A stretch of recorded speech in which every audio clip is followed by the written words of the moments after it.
over the years in the education arena and workforce development arena.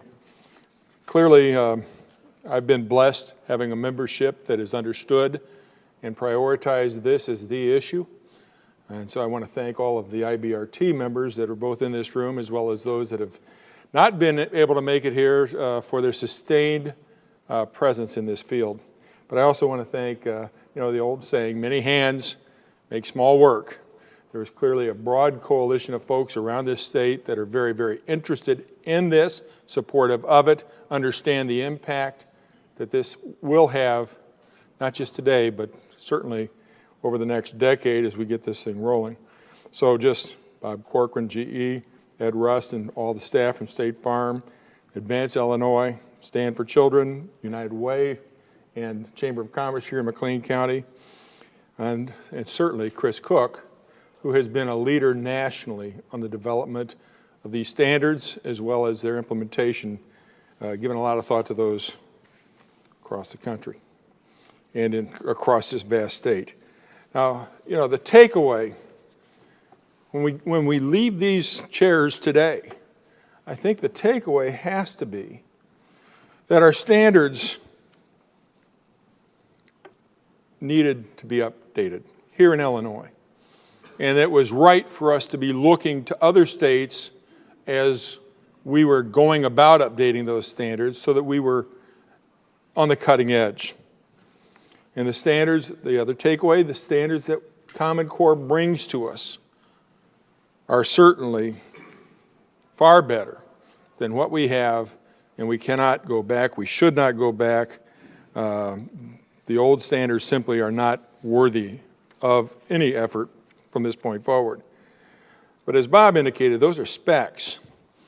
And so when the AFT studies that Mr. Rust referenced graded our standards, they went on in their conclusion, a strong education system must begin with strong standards. However, it's important to remember that standards alone, no matter how strong, do not provide the common ground that educators and students need. An effective education system must include curricula and assessments aligned to the standards, professional development for teachers, help for children struggling to meet the standards, and policies that make meeting these standards count.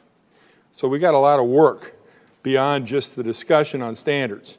And I would hope after this meeting we can move beyond just the discussion on standards.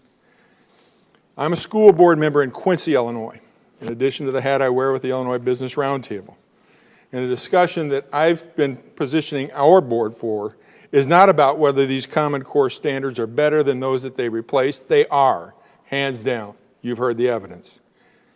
This discussion we need to have in Quincy and Bloomington Normal and Danville and every community represented by every one of us in this room is about how are we going to build that stronger education system to move our kids to where they need to be in the coming, as they come of age in the, through the system. Specifically, how will we step up to the challenge of meeting these more difficult and more relevant standards when we've had such a tough time getting even half of our kids over the lower bar that our old standards required. So that's the charge. That's the takeaway. You need to know that. Now, what do we do from here?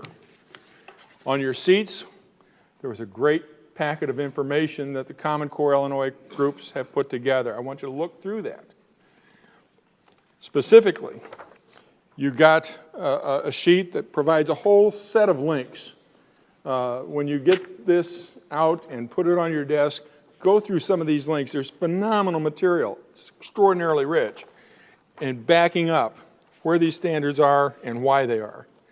You also have a card. What I can do, next steps. And there's a whole bunch of stuff there.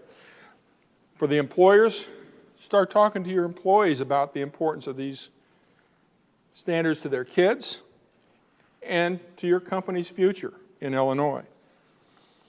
And join the Real Learning for Real Life Coalition, which is behind the Common Core Illinois group.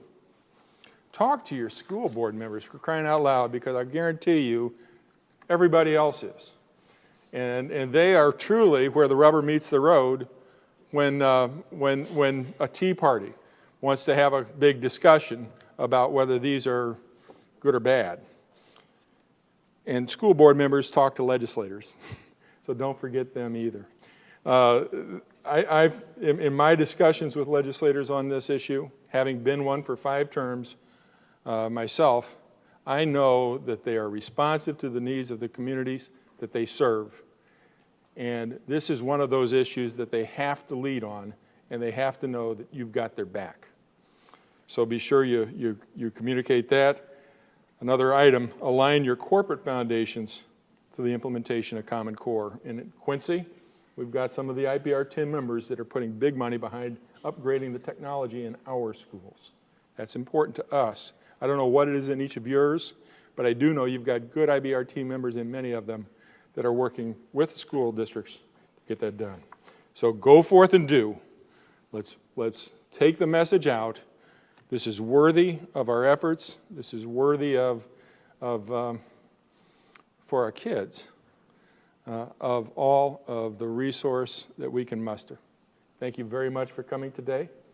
And remember, in your packet, among other things, please fill out this form to let us know that you were here and that there's some things that you want us to do for you or things that you can help us do across this whole state, okay?